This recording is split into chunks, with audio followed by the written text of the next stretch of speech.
Dear all of you, आज हम लोग सिविक्स करने जा रहे हैं जो कि CBSE क्लास 9 का चैप्टर नंबर 1 है और चैप्टर का नाम है what is democracy, Y democracy. और ये सब चैप्टर्स के कुछ पॉइंट दिए हुए हैं जो हम लोग एक एक करके डिटेल्स में करेंगे। पहला है हमारा इंट्रोडक्शंस, दूसरा है हमारा फीचर्स ऑफ डेमोक्रेसी, तीसरा है वाई डेमोक्रेसी। और इसमें ये दो पॉइंट्स दिए हुए हैं, पहला है पॉइंट्स अगेंस्ट इन डेमोक्रेसी और दूसरा है points in favour of democracy. और चौथा हमारा पॉइंट्स है ब्रॉडर्स मीनिंग ऑफ डेमोक्रेसी। ओके, चलिए स्टार्ट करते हैं। स्टार्ट करने से पहले अगर अभी तक आपने हमारे चैनल्स को सब्सक्राइब नहीं किया है तो चैनल्स को सब्सक्राइब कर लें। चैनल्स का नाम है रहमान गुरु ऑनलाइन, ताकि आपको आने वाले दिन में और भी बहुत सारे लेटेस्ट वीडियोस और नोट्स आपको मिलते रहें। चलिए स्टार्ट करते हैं। हमारा पहला पॉइंट से इंट्रोडक्शंस फ्रॉम द चैप्टर।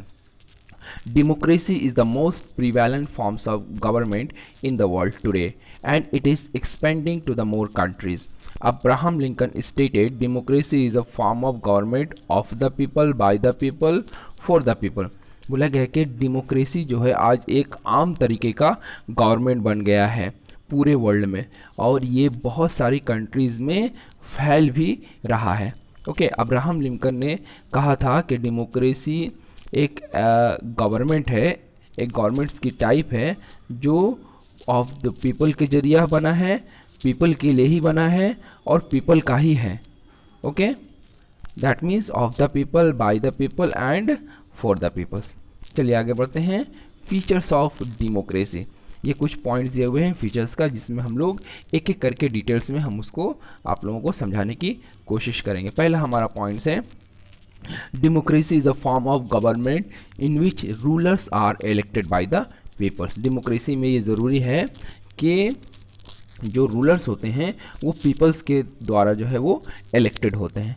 अब हम लोग कुछ डिटेल्स करते हैं जो कि वो इलेक्टेड नहीं है और वो डेमोक्रेसी भी नहीं है। जैसे point 1, Myanmar where the army rules, dictator Pinochet rules in Chile और presidents Nkrumah's rules in Ghana was not democratic, they were not chosen by the peoples. बोला है कि म्यांमार में जो आर्मी रूल करता है, इसके अलावा फिनोशे जो एक डिक्टेटर है वो रूल करता है चिली में, और प्रेसिडेंट Nkrumah जो रूल करता है वो घना में, वो डेमोक्रेसी नहीं था।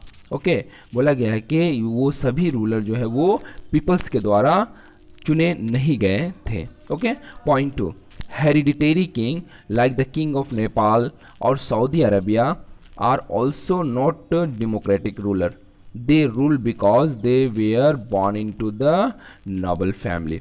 बोला कि जो हेरिडेटरी किंग है, हेरिडेटरी किंग्स कहने का मतलब कि फैमिली के ही मेंबर जो है वो किंग बनेंगे। तो बोला गया कि जो किंग है नेपाल का या सऊदी अरेबिया का, ये भी डेमोक्रेटिक रूलर नहीं है, क्योंकि ये भी रूलर जो है वो पीपल द्वारा इलेक्टेड नहीं किए गए, बल्कि ये एक अच्छी फैमिली में वो पैदा होते हैं और इस तरीके से वो रूलर बन जाते हैं। ओके, आगे बढ़ते हैं। Point 2, in a democracy final decision making power must rest with those elected by the people.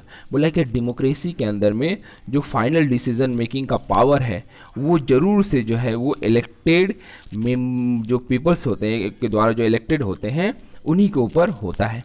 Okay, जैसे आ जाते हैं point 1, in Pakistan president Musharraf has the power to dismiss national and state assemblies, so the final power rest with the army and the general himself, we can not call it a democracy. बोला गया कि जो decision making का work है वो जो elected member है वही लेते हैं। तो यहाँ पर जो प्रेसिडेंट थे परवेज मुशर्रफ पाकिस्तान के, ये 1998 की बात है कि परवेज मुशर्रफ जो थे वो आर्मी के जनरल थे। बताया गया कि उनके पास ये पावर था कि वो स्टेट असेंबली और नेशनल असेंबली दोनों को डिसॉल्व कर सकते थे। इसका मतलब है कि जो फाइनल पावर, जो डिसीजन मेकिंग पावर है वो कहीं ना कहीं आर्मी के जनरल के पास है। ओके, तो इस तरीके से हम इसे डेमोक्रेसी नहीं कह सकते थे। ओके, अब आ जाते हैं पॉइंट 2.3 में। A democracy must be based on the free and fair elections where those currently in power have a fair chance of losing. बोला कि डेमोक्रेसी में ये जरूर होना चाहिए कि फ्री और फेयर इलेक्शन होना चाहिए जहाँ पर जो करंट में पावर है उसे भी इलेक्शंस को हारने का जो कहीं ना कहीं हो वो होना चाहिए. Point 1.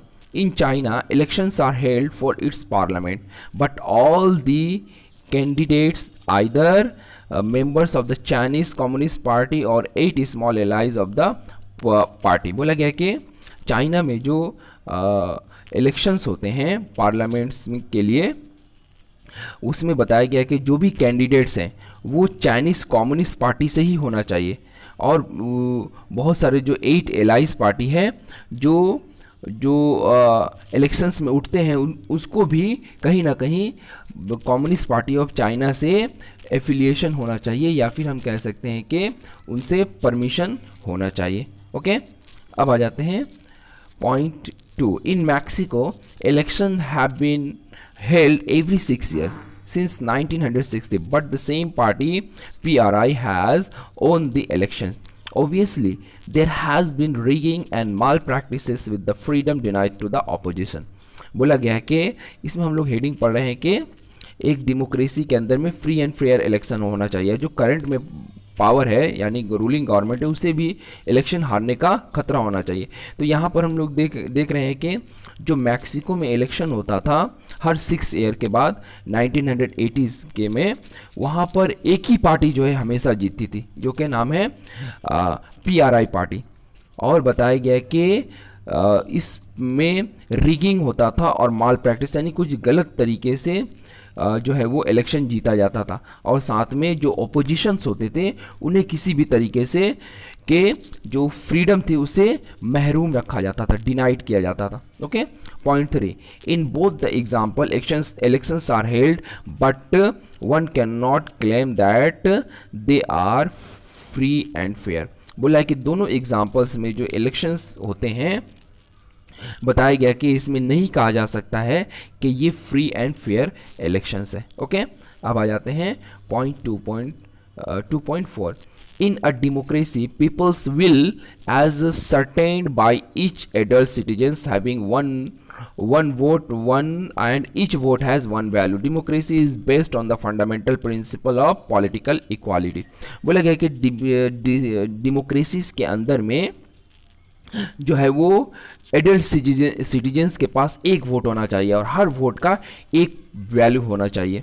ओके, बताया गया कि ये कहीं ना कहीं डेमोक्रेसी का एक प्रिंसिपल है और कह सकते हैं कि पॉलिटिकल इक्वालिटी है. ओके, अब हम लोग देखते हैं कि कैसे 1% एक आदमी का एक वोट होता है और हर वोट का एक ही वैल्यू होता है. देखते हैं उसके एग्जांपल्स में. Point 1. Countries like Saudi Arabia, Estonia, Fiji, in some or other ways deny voting right to certain section of its population. बोला गया कि सऊदी अरेबिया हो, इस्टोनिया हो, फिजी हो, यहाँ पर जो है वो वोटिंग देने का राइट कुछ सेक्शंस पॉपुलेशन के कुछ खास सेक्शंस के पास ही होता है और कुछ जो है वो महरूम होते हैं. जैसे सऊदी अरेबिया में वीमेंस को वोट देने का राइट्स नहीं है. इवन अगर हम लोग फिजी में चले जाएं तो फिजी में बताया गया है कि इंडियन जो वोटर्स हैं और जो फिजी में इंडियन फिजी जो है और जो फिजी में रहने वाले हैं दोनों के वोट का वैल्यू जो है वो सेम नहीं रहता है. यानी कि जो परमानेंटली रहने वाले फिजी हैं यानी कि जिसको रेसिडेंशियल फिजी कह सकते हैं उन लोगों का वोट का वैल्यू ज़्यादा है बाकी के अदर्स वोटर से. ओके, तो हम नहीं कह सकते हैं कि जो डिफरेंट सेक्शंस के पीपल्स का यानी कि 1 vote and each vote has 1 value. Okay, अब आ जाते हैं अगले पॉइंट्स में. A democratic government rules with in limit set by the constitutional and citizens right. बोला है कि एक जो डेमोक्रेटिक टाइप का गवर्नमेंट होता है तो उसके जो कॉन्स्टिट्यूशंस के जो राइट होते हैं और सिटीजन्स के जो राइट होते हैं उसी के मुताबिक गवर्नमेंट जो है वो चलती है. ओके, अब आ जाते हैं कि कैसे ये डेमोक्रेटिक राइट्स के थ्रू गवर्नमेंट जो है वो चलती है. Okay, point 1. A democratic government can not do what it likes after winning the elections. It has to respect the certain basic rules and is accountable not only to the people but also to the other independent officials. बोला गया कि जो democratic government है वो ऐसा नहीं कर सकता है कि इलेक्शन जीतने के बाद वो जो चाहे वो कर सकता है, बल्कि उसको कहीं ना कहीं रिस्पेक्ट करना पड़ता है जो बेसिक रूल्स होते हैं, या फिर उनको कहीं ना कहीं पीपल्स को जवाबदेही होना होता है, और साथ में जो इंडिपेंडेंट ऑफिशियल होते हैं उन लोगों को भी जवाबदेही होना होता है. Okay. Point 2, Robert Mugabe is president of Zimbabwe. He is ruling there for last 30 years, but in many incidents he has behaved in an undemocratic way and even above the law. बोला गया कि जो Zimbabwe के president है Robert मुगेब, बताया गया कि ये लास्ट 30 ईयर्स से, यानी कि 30 ईयर्स से वो जो है वो जिम्बाब्वे पे रूलिंग कर रहे हैं.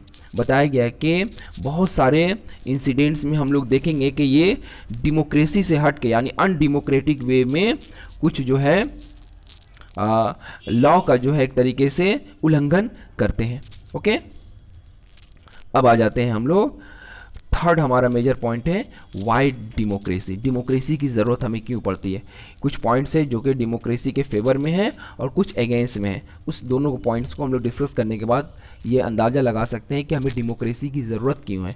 अब आ जाते हैं points in against of democracy. There has been a criticism of the democracy by various people. The charges are that. बोला गया कि कहीं ना कहीं डेमोक्रेसी को जो है वो क्रिटिसाइज किया जाता था और किया जाता है. बताए क्यों, तो ये कुछ पॉइंट्स हैं, उसके बारे में हम लोग डिटेल्स कहते हैं. Point 1, it creates instability by changing it's leader frequently. बोला गया है कि गवर्नमेंट्स के अंदर में कहीं ना कहीं इंस्टेबिलिटी आ जाती है, जो इसके लीडर हर 5 साल के बाद चेंज होते रहते हैं. जैसे मान लिया जाए कि गवर्नमेंट्स कोई काम कर रही है, लेकिन जैसे ही 5 साल इलेक्शन आता है वो गवर्नमेंट हट जाती है. डैट मीन कहीं ना कहीं गवर्नमेंट्स में जो है वो इंस्टेबिलिटी क्रिएट हो जाती है. Okay. Point 2, democracy is about power play and political competition. There is no scope for morality. बोला गया कि डेमोक्रेसी का मतलब होता है कि हम अपने पावर को प्ले करें, यानी अपनी पावर को दिखलाएं, और साथ ही हमारा जो पॉलिटिकल कंपटीशन है उसे भी हम लड़ें. यहाँ पर जो है एक तरीके से मोरालिटी के लिए कोई भी जगह नहीं है. दैट मीन्स अगर हम पार्टी हैं और हम अच्छा काम कर रहे हैं तो हम पॉलिटिकल कंपटीशन में आएंगे और हम अपने पावर को दिखलाएंगे. ओके. अब आ जाते हैं point 3, so many people have to be consulted before any issues is solve, it leads to delay. बोला गया है कि ये भी पॉइंट जो है वो डेमोक्रेसी के फेवर में नहीं है. कैसे नहीं है, बोला गया है कि डेमोक्रेसी में बहुत सारे लोगों को मिलजुलने के बाद भी, बहुत सारे लोगों से कंसल्टेट के बाद भी कोई डिसीजन जो है वो लिया जाता है या किसी मामला को सॉल्व किया जाता है. बताया गया कि इसमें बहुत जो है टाइम का डिले होता है. ओके. मामलात का डिले होता है. ओके. तो ये पॉइंट जो है वो डेमोक्रेसी के फेवर में नहीं है. Point 4, elected leader do not know the best interest of the people. बोला गया कि जो इलेक्टेड लीडर होते हैं डेमोक्रेसी के अंदर में, ऐसा भी हो सकता है कि वो जो पीपल्स के इंटरेस्ट के मुताबिक वो काम नहीं करते हैं, या पीपल का जिस मैटर पे इंटरेस्ट है, सबसे ज़्यादा इंटरेस्ट है, वो उनके इंटरेस्ट के मुताबिक जो है वो काम नहीं करते हैं. ओके. या उसके बारे में वो जानते ही नहीं है. Point 5, it leads to the corruptions for it is based on electoral corruption. बोला गया कि ये कहीं ना कहीं करप्शंस को बढ़ावा देता है, क्योंकि यहाँ पर इलेक्टोरल करप्शंस होता है. ओके. इलेक्टोरल करप्शंस होता है. Point 6, ordinary people do not know what is good for them, so decision making should not be left on them. बोला गया कि आम आदमी कुछ भी नहीं जानता है कि उनके लिए सही क्या है, इसीलिए डिसीजन मेकिंग का काम जो है उनके ऊपर नहीं छोड़ना चाहिए. ओके. उनके ऊपर नहीं छोड़ना चाहिए. ओके. कहने का मतलब है डेमोक्रेसी में जो मेन किंग है वो पीपल है. तो बताया गया कि बहुत सारे पीपल जो है वो अच्छे के बारे में नहीं जानते हैं, लेकिन अगर उनकी राय ली जाए तो वो तो कुछ जानते ही नहीं है. ओके. तो किस हर डिसीजन मेकिंग का काम उनके ऊपर नहीं छोड़ना चाहिए. ओके. ये सभी पॉइंट जो थे डेमोक्रेसी के फेवर में नहीं थे। अब आ जाते हैं कुछ पॉइंट जो डेमोक्रेसी के फेवर में, जिसे हम लोग आर्गुमेंट्स फॉर डेमोक्रेसी कहते हैं। Okay, point 1, democratic government is more accountable form of government. बोला गया है कि जो डेमोक्रेसी टाइप का गवर्नमेंट है वो बहुत ज़्यादा जो है एक तरीके से जवाबदेही गवर्नमेंट है। ओके, जवाबदेही गवर्नमेंट है, यानी कि गवर्नमेंट कोई भी डिसीजन लेगी तो हमें पीपल्स को, चूँकि हम लोग डेमोक्रेसी के मेन किंग है, तो पीपल्स को हमें इन्फॉर्म करेगी, हमें जवाबदेही होगी। Okay, point 2, democracy improves the quality of decision making. बोला गया कि डेमोक्रेसी में बहुत सारे लोगों से कंसल्टेट करके जो है वो डिसीजन लिया जाता है। इसका मतलब है कि अगर कोई एक आदमी एक डिसीजन लेता है, अगर वही डिसीजन जो अगर 50 आदमी मिलके ले तो हम कह सकते हैं कि बेस्ट डिसीजंस उसमें से निकलेगा। इसका मतलब है कहीं ना कहीं क्वालिटी ऑफ डिसीजन मेकिंग होता है डेमोक्रेसी के अंदर में। Point 3, democracy provides a method to deal with the differences and conflicts. बोला गया है कि डेमोक्रेसी कहीं ना कहीं एक तरीका जो है वो देता है, एक प्रोसेस देता है, जिसके थ्रू हम लोग जो बहुत सारे मामलात होते हैं जिसमें फ़र्क होता है, या जो बहुत सारे मामला जिसमें कन्फ्लिक्ट हो जाता है, ओके, तो वो एक मेथड देता है इस मामलात को डील करने के लिए, इसको सॉल्व करने के लिए। ओके, अब आ जाते हैं point 3, democracy enhance the dignity of citizens. बोला गया कि कहीं ना कहीं ये जो सिटीजन्स की डिग्निटी होती है उसको बढ़ा देता है। कैसे?